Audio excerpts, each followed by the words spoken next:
तो हेलो नमस्कार दोस्तों, कैसे हो आप लोग? आशा करता हूँ कि आप लोग बढ़िया होंगे और सब कुछ एकदम बढ़िया चल रहा होगा। दोस्तों हमारी ओआईसीएल असिस्टेंट मेंस की सीरीज़ आपको कैसी लग रही है? कंप्यूटर और जनरल अवेयरनेस की ज़रूर कमेंट्स में बताना, ठीक है?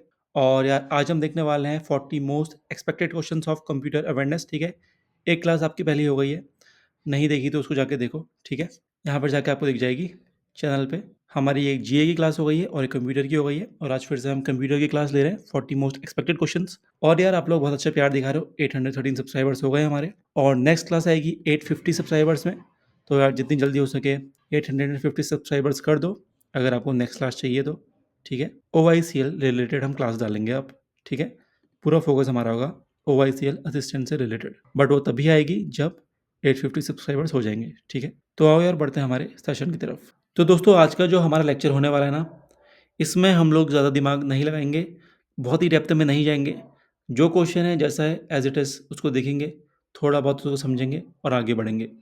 बहुत डीप में हम नहीं जाएंगे क्योंकि बहुत डीप में हमसे क्वेश्चन भी नहीं पूछे जाएंगे, ठीक है? फटाफट से क्वेश्चन को रीड करेंगे, नोट डाउन करेंगे, आगे बढ़ेंगे, नोट डाउन करेंगे, आगे बढ़ेंगे। वीडियो को आप 1.5x में देख लो, 2x में देख लो, बट देखना पूरा का पूरा, ठीक है? पूरा देखना ज़रूरी है।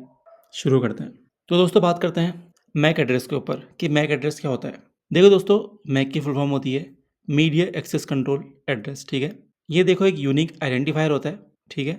और ये नेटवर्क इंटरफेसेस को असाइन किया जाता है ताकि कम्युनिकेशन हो सके फिजिकल नेटवर्क सेगमेंट में, ठीक है? अब आपको दोस्तों देखो, अगर आप कंप्यूटर बैकग्राउंड से नहीं हो तो आपको इतना डीप जाने की ज़रूरत नहीं है। बस मेन आप याद रखो मैक क्या होता है, मैक की फुल फॉर्म क्या होती है, ठीक है? और 3 टाइप के मैक एड्रेस क्या होते हैं, जो कि होता है आपका यूनिकास्ट, मल्टीकास्ट और ब्रॉडकास्ट, ठीक है? इतना डीप आप मत जाओ, ये मैं आपको थोड़ा समझाने के लिए कर रहा हूँ। थोड़ा देखो इसके टाइप भी समझ लेते हैं। पहला यूनिकास्ट मैक एड्रेस क्या होता है? तो this address uniquely identifies a single network interface card NIC, ठीक है? बात करें मल्टीकास्ट मैक एड्रेस की, तो it is used to deliver frames to a group of devices simultaneously, ठीक है? दोस्तों आपको इतना याद रखने की ज़रूरत नहीं है, बस इसके टाइप याद रख लो क्योंकि इतना डीप आपसे नहीं पूछेगा। तीसरा है broadcast MAC address. This type of address is a special MAC address that targets every device और अ नेटवर्क सेगमेंट। ये आपसे पूछ सकता है शायद, ठीक है? ये आप नोट डाउन कर लेंगे। This type of MAC address is a special MAC address that targets every device on a network segment, ठीक है? और ये आप नोट डाउन कर लो। The typical broadcast MAC addresses FF, FF, FF, FF, FF and FF, ठीक है? Move on करें नेक्स्ट क्वेश्चन की तरफ। तो हमारा क्वेश्चन है what is an older British term for devices used with computers to display text and images? Option हैं आपके VGA, VAR, VDU, VAN और VoIP। तो इसका करेक्ट आंसर आपका हो जाएगा VDU यानी कि विजुअल डिस्प्ले यूनिट, ठीक है? तो ये एक टर्म है जो वाइडली यूज्ड है ब्रिटिश इंग्लिश में, ठीक है? ये किसको डिस्क्राइब करता है? Any device connected to a computer that displays output data as images और टेक्स्ट, ठीक हो गया? और ऑप्शन से देख लेते हैं। VGA की फुल फॉर्म होती है वीडियो ग्राफिक्स एरे, ठीक है? तो ये एक टाइप का कनेक्टर होता है और एक वीडियो डिस्प्ले स्टैंडर्ड होता है, ठीक है? VAR क्या होता है? तो ये स्टैंड करता है वैल्यू एडेड रीसेलर को। VAN क्या होता है? Value added network. और VoIP voice over internet protocol, ठीक है? मूव ऑन करें नेक्स्ट क्वेश्चन के ऊपर जो कि है आपका डेटा माइनिंग के ऊपर। तो डेटा माइनिंग क्या होती है दोस्तों? The process of sorting through large data sets to identify patterns and relationships is commonly known as data mining, ठीक हो गया? Data mining is a crucial step in data analysis where advanced algorithms, statistical methods and machine learning techniques are applied to large volumes of data in order to extract useful information, ठीक है? तो data mining आपकी use होती है useful information को extract करने के लिए, इतना आप याद रखेंगे, ठीक है? दोस्तों और ऑप्शंस भी आप देख लीजिए कि ह्यूरिस्टिक डिटेक्शन क्या होता है। तो ये मेल वायर डिटेक्शन में यूज़ होता है टू फाइंड वायरसेस, ठीक है? Based on rule of thumb methods. Sandbox detection क्या होता है? तो ये एक रनिंग सॉफ्टवेयर है in a controlled environment to detect malicious behaviour, ठीक है? बिहेवियर बेस्ड डिटेक्शन क्या होता है? Detecting threats by monitoring system और एप्लीकेशन बिहेवियर। डेटा रैंगलिंग क्या होता है? Process of cleaning and preparing raw data for analysis, ठीक हो गया? दोस्तों बात करें कि डेटा रैंगलिंग होता क्या है, थोड़ा डीप डाउन। तो the process described in the question, okay, तो एक क्वेश्चन में बोला गया था the process described in the question refers to transforming and mapping data from one raw data form into another format which makes it more appropriate and valuable for various downstream applications such as analytics, reporting or modeling. This process is commonly known as data wrangling.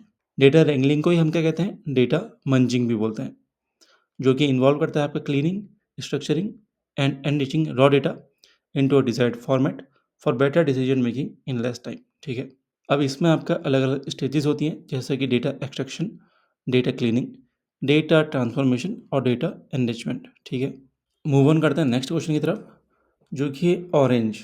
ठीक है, orange is fundamentally built upon a C++ core object and routines library. ठीक है, इतना हम याद रखेंगे। और Orange क्या है, Orange offers an open source ecosystem that enables data visualisation, data mining and machine learning functionalities. ठीक हो गया। In addition, Orange provides a set of graphical widgets which are built using strategies from the C++ core library and orange modules। ये दोस्तों उतना आपसे deep पूछा नहीं जाएगा, बस आपसे शायद पूछ सकता है कि कोर लैंग्वेज, तो C++ आप याद रखेंगे। ठीक है दोस्तों, बात करते हैं नेक्स्ट क्वेश्चन की, जो कि है हमारा KDD के ऊपर, जिसकी फुल फॉर्म है नॉलेज डिस्कवरी इन डेटाबेस। तो दोस्तों, ये एम्फेसाइज करती है the high level of application of data mining techniques to discover knowledge. ठीक है दोस्तों, KDD ना बस सिर्फ माइनिंग से रिलेटेड नहीं है, डेटा को माइनिंग करने तक ही ये सीमित नहीं है, but it also involves understanding domain and the data itself. ठीक है, selecting appropriate tools and interpreting the results effectively. ठीक हो गया। मूव ऑन करें दोस्तों नेक्स्ट क्वेश्चन की तरफ, जो कि है which is partition data into groups where the data in the same group are similar to one another and the data from different groups are different from one another। Options आपके हैं data scraping, data wrapping, data clustering, data warehouse, data wrangling. तो यहाँ पर आपका answer बन जाता है option C, जो कि है डेटा क्लस्टरिंग। ठीक है दोस्तों, क्लस्टरिंग को हम और क्या बोलते हैं, क्लस्टरिंग को हम बोलते हैं क्लस्टर एनालिसिस। ठीक हो गया। और ऑप्शंस भी देख लेते हैं दोस्तों। डेटा स्क्रैपिंग क्या होता है, this refers to the process of automatically extracting information from websites और अदर सोर्सेज। डेटा रैपिंग क्या होता है, तो wrapping the data typically means encapsulating और packaging data for a specific purpose. Data warehouse क्या होता है, तो a data warehouse is a centralized repository for structured data collected from multiple sources.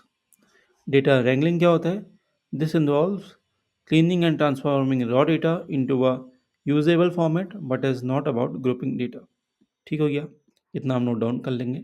दोस्तों, आज का सेशन थोड़ा टफ है जहाँ तक मेरे को लग रहा है, बट कोई नहीं, आ भी सकता है। ठीक है, आ भी सकता है कि आपको नोट डाउन तो करना ही करना है, सब कुछ तो आपको पढ़ के जाना ही है। ठीक है, और आपकी प्रैक्टिस यहीं से चल रही है, तो हम इजी क्वेश्चन के ऊपर रिलाई नहीं कर सकते ना कि इजी आएगा तभी हम करेंगे, हमें टफ की भी तैयारी करनी पड़ेगी। ठीक है, तो दोस्तों बात करते हैं बस सिस्टम्स की। बस सिस्टम्स होते क्या है कंप्यूटर आर्किटेक्चर में। तो a bus is a collection of wires or signal paths used for communication between components inside a computer।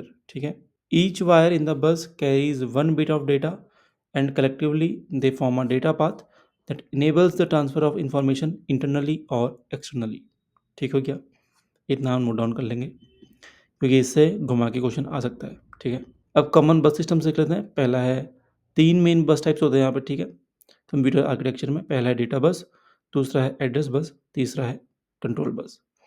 बात करें डेटा बस की, तो transfers actual data between the processor, memory and input output devices. It is bidirectional because data can be sent and received. ठीक है, Saint और received इसमें दोनों होता है, इसलिए इसको बाई डायरेक्शनल बोलते हैं। अब हमारा एड्रेस बस क्या होता है, carries the addresses of data between the processor and memory और input output devices.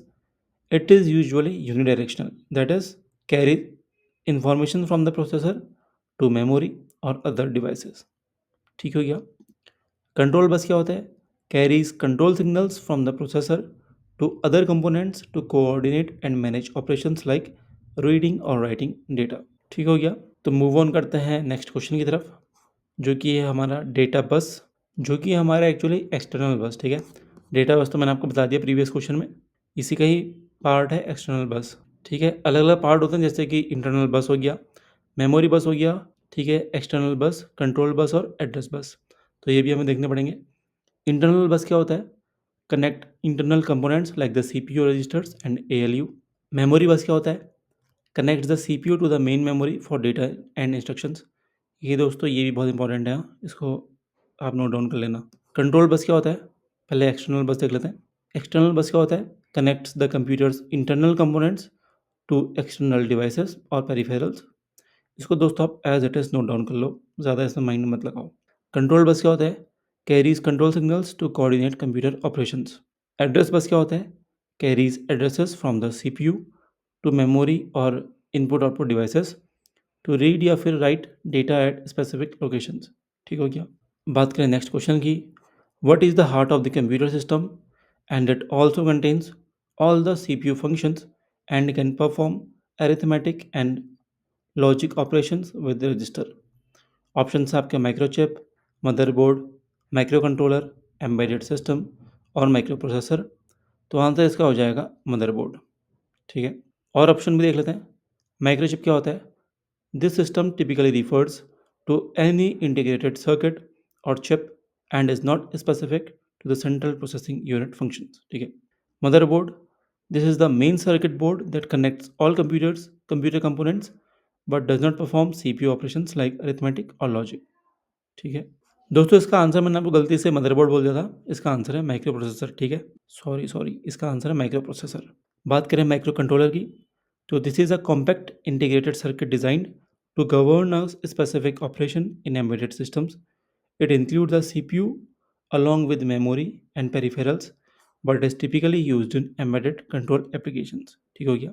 Embedded system की बात करें, this is a dedicated computer system design for specific control task and is not a hardware component itself. Micro processor की बात करें, this is the main processing unit that executes instructions, performs calculations and controls the operation of the computer by integrating with memory and input output devices। It acts as the control centre of the computer. ठीक है, move on करते हैं next question के ऊपर। तो दोस्तों यहाँ पे अगेन हम जनरेशन की बात करने वाले हैं, जो मैंने आपको कल के लेक्चर में भी बताया था। तो देख लेते हैं यार फिर से एक बार। तो first generation, second, third, fourth, fifth. First generation है आपकी 1940 से लेकर 1956 तक, जिसमें आपका यूज़ हुआ था वैक्यूम ट्यूब्स। ये बहुत इंपॉर्टेंट चीज़ है। सेकंड जनरेशन में 1956 से लेकर 1963 तक यहाँ पे ट्रांजिस्टर यूज़ होते हैं। ठीक है, थर्ड जनरेशन में 1964 से लेकर 1971 यहाँ पे आपका इंटीग्रेटेड सर्किट्स आईसीज यूज़ हुए थे। फोर्थ जनरेशन 1971 के बाद से है, जिसमें आपका माइक्रो प्रोसेसर्स यूज़ होते हैं। ठीक है, फिफ्थ जनरेशन जो कि हमारी अभी चल रही है, यहाँ पे अब एआई का ज़माना हमारा है, आर्टिफिशियल इंटेलिजेंस। ठीक है, और दोस्तों एक और क्वेश्चन बनता है, इंटेल 4004 माइक्रो प्रोसेसर कब इंट्रोड्यूस हुआ था? तो ये हुआ था 1971 से लेकर 1972 में बाय इंटेल कॉरपोरेशन, और ये एक पहला माइक्रो प्रोसेसर था, और ये एक 4 बिट माइक्रो प्रोसेसर था, और ये डिज़ाइन किया था टेड हॉफ और उनकी टीम ने। ठीक है दोस्तों, बात करें थोड़ा नेक्स्ट क्वेश्चन में माइक्रो प्रोसेसर की। तो माइक्रो प्रोसेसर एक सेंट्रल कंट्रोलिंग एलिमेंट है कंप्यूटर सिस्टम में, जिसको हम ऑफन लॉजिक चिप भी बोलते हैं। ठीक है, because it performs all the processing task by executing instructions. Historically the first computers that use microprocessors were known as microcomputers. ठीक है, मूव ऑन करते हैं नेक्स्ट क्वेश्चन में, जो कि है हमारा नेटवर्किंग डिवाइस से रिलेटेड। ठीक है, तो नेटवर्किंग डिवाइस क्या होते हैं? Networking devices are the hardware components that facilitate communication across networks. They enable data transfer, signal transmission and management of network traffic.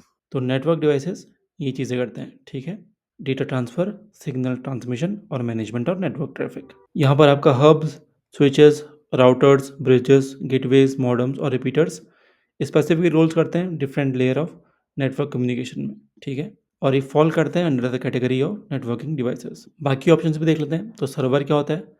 Server refers to a device और software that provide services to other device on network. ठीक है, such as managing resources और hosting applications. बात करें gateway की, तो gateway specifically refers to a device that connects to different networks with different protocols. LAN क्या होता है? ये होता है आपका local area network. Work station, it is an end user computer connected to the network. ठीक हो गया दोस्तों। बात करते हैं नेक्स्ट क्वेश्चन की, जो कि है आपका डेटा सेंटर। तो डेटा सेंटर क्या होता है? A data centre is a centralised facility that houses a large number of computer servers and networking equipment to store, manage and disseminate data. ठीक है, तो यहाँ पर आपका डेटा स्टोरेज मैनेज होता है। ठीक है, लार्ज अमाउंट में। तो उसको बोलते हैं डेटा सेंटर, ठीक हो गया। और सबसे बड़ा आपका डेटा सेंटर कौन सा है? अमेजॉन वेब सर्विसेज, जिसको हम AWS भी बोलते हैं। ये फर्स्ट और बिगेस्ट डेटा सेंटर है ग्लोबली, ठीक है।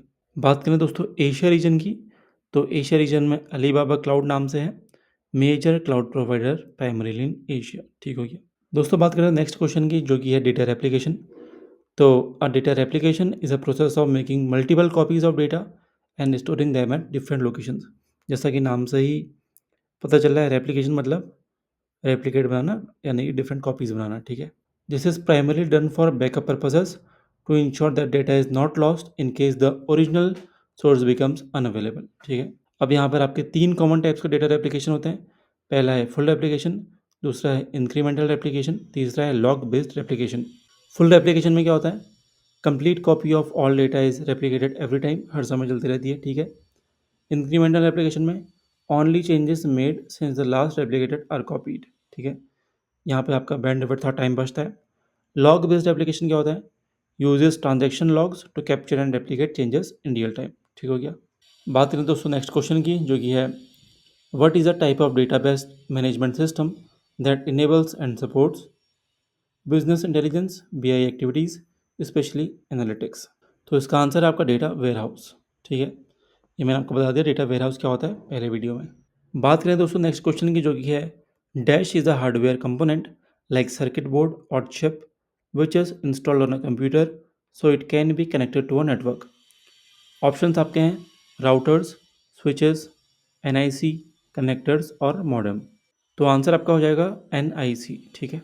बाकी और ऑप्शंस को भी देख लेते हैं। पहला है राउटर्स।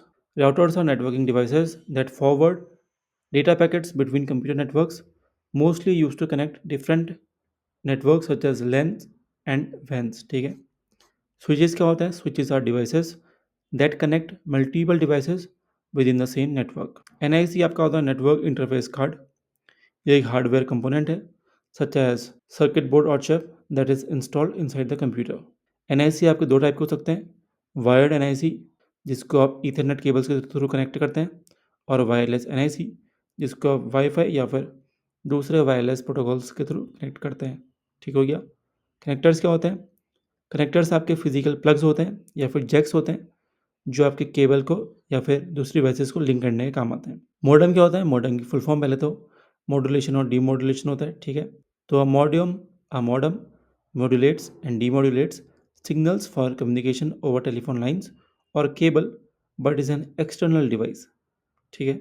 दोस्तों बात करते हैं नेक्स्ट क्वेश्चन की कि केबल्स क्या होता है। In networking and communication systems a cable acts as a physical transmission medium that facilitates the transfer of signals or data between different network devices. It serves as the connecting link that carries electrical or optical signals from one device to another, enabling effective communication. ठीक है दोस्तों, समझ गए होंगे। अब यहाँ पे कुछ प्राइमरी एडवांटेजेस हैं केबल को यूज़ करने के लिए। पहला है हाई बैंडविड्थ एंड स्पीड, दूसरा है रिड्यूस्ड इलेक्ट्रोमैग्नेटिक इंटरफेरेंस EMI, तीसरा है रिलायबिलिटी एंड कंसिस्टेंसी, चौथा है सेफ्टी, ठीक है। दोस्तों बात करते हैं नेक्स्ट क्वेश्चन की, जो कि है हमारा पीयर टू पीयर नेटवर्क क्या होता है। तो दोस्तों in a peer to peer network every computer और workstation is connected equally to one another, unlike traditional client server networks there is no centralized server controlling access और resources, ठीक है। तो ये आर्किटेक्चर यूज़ इसलिए होता है for small scale environments जहाँ पे आपका 10 से कम कंप्यूटर्स होते हैं। ये बहुत ही सिंपल होता है और कॉस्ट इफेक्टिव भी होता है, ठीक है। इसमें कोई बहुत बड़े सर्वर्स या फिर कॉम्प्लेक्स मैनेजमेंट कुछ नहीं होता है ऐसा, ठीक हो गया। बात करें नेक्स्ट क्वेश्चन की, जो कि है the layer which provides transparent moves of data between the users providing reliable data services to the upper layer is called as. Option है आपके एप्लीकेशन, प्रेजेंटेशन, नेटवर्क, ट्रांसपोर्ट या फिर डेटा लिंक। ऑप्शन हो जाएगा आपका ट्रांसपोर्ट। तो दोस्तों transport layer होता क्या है? अ transport layer is a crucial layer in the OSI open systems interconnection and TCP/IP models. Its primary function is to enable the transparent transfer of data between end users, ठीक है। अब आपका दोस्तों transport layer में क्या क्या होता है, क्या प्रोवाइड करता है? तो पहला है आपको रिलायबल डेटा ट्रांसफ़र, दूसरा है एरर कंट्रोल, तीसरा है फ्लो कंट्रोल, चौथा है मल्टीप्लेक्सिंग, ठीक हो गया। मूव ऑन करें दोस्तों नेक्स्ट क्वेश्चन की तरफ, जो कि है आपका डेटाबेस कि डेटाबेस क्या होता है। तो database is an organised collection of data that can be structured और unstructured. It is designed to effectively store, retrieve, and manage large volumes of data. Databases can support various activities such as querying, reporting, analytics, and transaction processing. They are commonly used in almost all domains that involve data storage. ठीक है, database आप समझ गए होंगे. Database simply बोले तो collection of data है. ठीक है, और ये स्ट्रक्चर्ड भी हो सकता है या फिर अनस्ट्रक्चर्ड हो सकता है. ठीक हो गया. बात करें इन्फॉर्मेशन की, तो इन्फॉर्मेशन क्या होता है? It is a process data और meaningful output derive from data. ठीक है. कीज़ की बात करें, तो in databases keys are attributes और sets of attributes that uniquely identify records. ठीक हो गया. Values, these refer to the data held within records or cells but are not a method or system for storing data on their own. Cells की बात करें, cells refer to individual data points within tables और spreadsheets. ठीक. अब दोस्तों बात करना है ट्यूपल क्या होता है नेक्स्ट क्वेश्चन में. ट्यूपल से पहले दोस्तों समझते हैं रिकॉर्ड क्या होता है. तो each row in a relational database represents a single, ठीक है, complete record or data item adhering to the structure defined by the columns. और दोस्तों यही जो आपकी रो होती है, this row is known as tuple, a term derived from mathematics and computer science denoting an ordered list of elements. ठीक है दोस्तों, ट्यूपल को आप सिंपली याद रखेंगे, ये एक ऑर्डर्ड लिस्ट ऑफ एलिमेंट्स है. ठीक है दोस्तों, नेक्स्ट क्वेश्चन में हम बात करने वाले हैं RFID के बारे में. बहुत ही इंपॉर्टेंट क्वेश्चन है, एक नंबर का आ सकता है. तो RFID की फुल फॉर्म क्या होती है? Radio frequency identification. ये एक टेक्नोलॉजी है जो रेडियो वेव्स को यूज़ करती है to identify and track tags attach to objects. ठीक है, और these tags contain electronically stored information. अब इसके की कंपोनेंट्स क्या होते हैं? एक होता है इसमें टैग, एक होता है रीडर और स्कैनर. ठीक है, इतना याद रखो, ज़्यादा मत याद रखो. ठीक हो गया. अब दोस्तों यहाँ पे कुछ टर्म्स हैं, इनको हम देख लेते हैं. तो सबसे पहले देखते हैं बिग डेटा को. बिग डेटा क्या होता है? The term big data primarily relates to the data sets that are extremely large in size. ठीक है, तो जो भी डेटा सेट्स का साइज बहुत लार्ज है उसको बोलते हैं big data. When organisations collect, store and manage data, one of the core challenges is dealing with how much data they possess. The size of data is often measured in terabytes, TB, PB, or even XEB. For example, companies like Walmart process vast amount of transaction data daily. ठीक है, तो इन सब साइज़ों को represent करने के लिए जो भी लार्ज डेटा साइजेस होते हैं, ठीक है, उसको हम बोलते हैं वॉल्यूम. ठीक है. नेक्स्ट क्वेश्चन है, which device comprises a ball held by a socket containing sensor to detect a rotation of the ball? It's mainly used for laptops. Option हैं trackball, joystick, light pen, touch screen और mouse. Option होगा आपका track ball correct. ठीक है, ज़्यादा याद मत रखो, इतना याद रखो, ख़त्म करो, आगे बढ़ो. बात करें नेक्स्ट क्वेश्चन की, जो कि है dash is a hardware device to connect computer और router to network for the internet connection. This device converts data into signals. Option हैं disk, CPU, router, modem, USB. तो आंसर आपका हो जाएगा मॉडेम. मॉडेम का दोस्तों मैंने आपको पहले भी क्वेश्चन में बता दिया है कि मॉडेम होता है आपका मॉड्यूलेशन डिमॉड्यूलेशन. ठीक है, it is use to connect a computer और router to a internet by converting digital data from a computer into analog signals suitable for transmission over telephone lines or other analog transmission media and vice versa. ठीक है, modulation आपका होता है encoding data, whereas demodulation आपका होता है decoding data. ठीक हो गया. दोस्तों बात करते हैं नेक्स्ट क्वेश्चन की, जो कि है मेन फ्रेम कंप्यूटर्स. तो मेन फ्रेम कंप्यूटर आपका क्या होता है? These are powerful computers use primarily by large organisation for bulk data processing. ठीक है, ये बल्क में डेटा प्रोसेस करते हैं. क्रिटिकल एप्लीकेशंस, ठीक है, and enterprise resource planning, known for their large storage capacity, reliability and ability to handle thousands of simultaneous users. ठीक हो गया.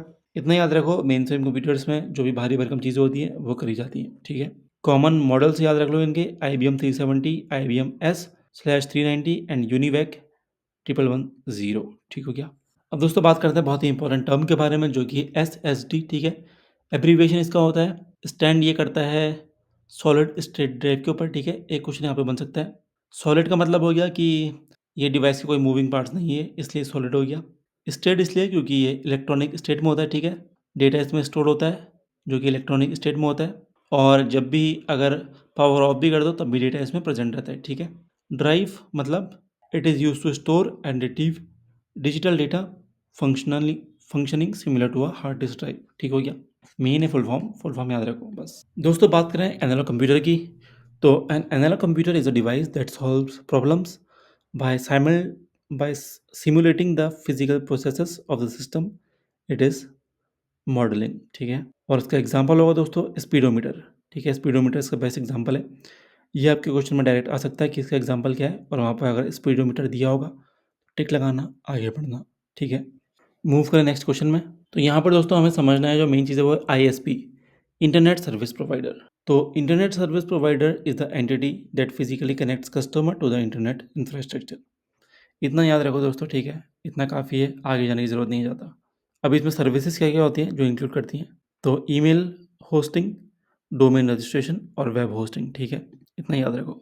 W3C की फुल फॉर्म आ सकती है, ठीक है, ये वर्ल्ड वाइड वेब कंसोर्टियम, ये आप याद रख लेना, ठीक है।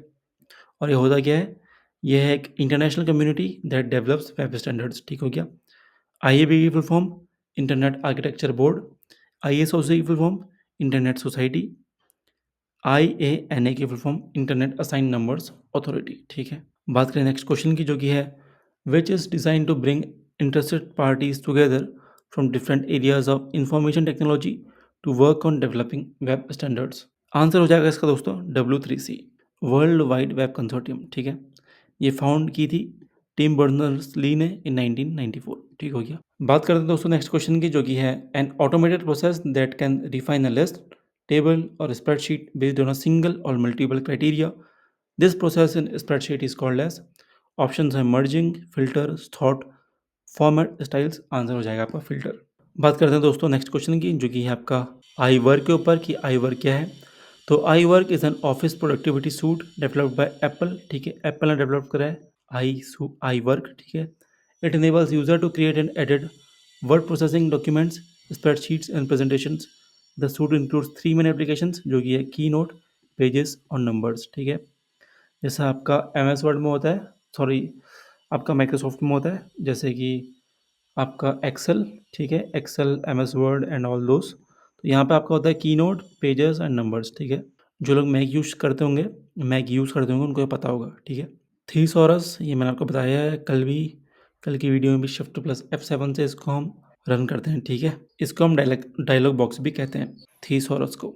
और ये क्या है, ये वेरी यूजफुल फीचर है in Microsoft Word that allows you to find synonyms, ठीक है, वर्ड विद सिमिलर मीनिंग्स, और antonyms, word with opposite meanings of a selected words, ठीक हो गया।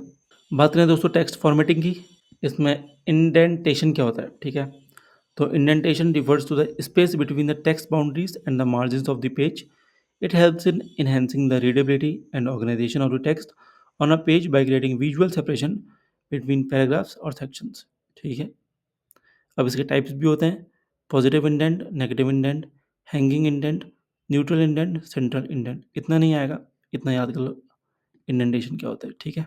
मूव ऑन करें नेक्स्ट क्वेश्चन में, जो कि है हेडर फुटर से रिलेटेड, ठीक है। तो इसमें मेन चीज़ जो आपको याद रखनी है, जो एक साइज़ होता है, ठीक है, बोथ हेडर और फुटर का इन MS वर्ड, वो होता है 0.5 इंचज़ का, ठीक है। ये चीज़ आपकी इंपॉर्टेंट है। ये साइज़ आपका इंश्योर करता है कि जो हेडर और फुटर है वो इंटरफेयर ना करे मेन बॉडी टेक्स्ट से, ठीक है, और एक यूनिफॉर्मिटी मेंटेन हो सके अक्रॉस ऑल पेजेस, ठीक हो गया। मूव ऑन करें नेक्स्ट क्वेश्चन में, जो कि है आपका बेस रेडिक्स। तो in number systems base also known as radix refers to the numbers of unique digits or symbols that a system uses to represent numbers.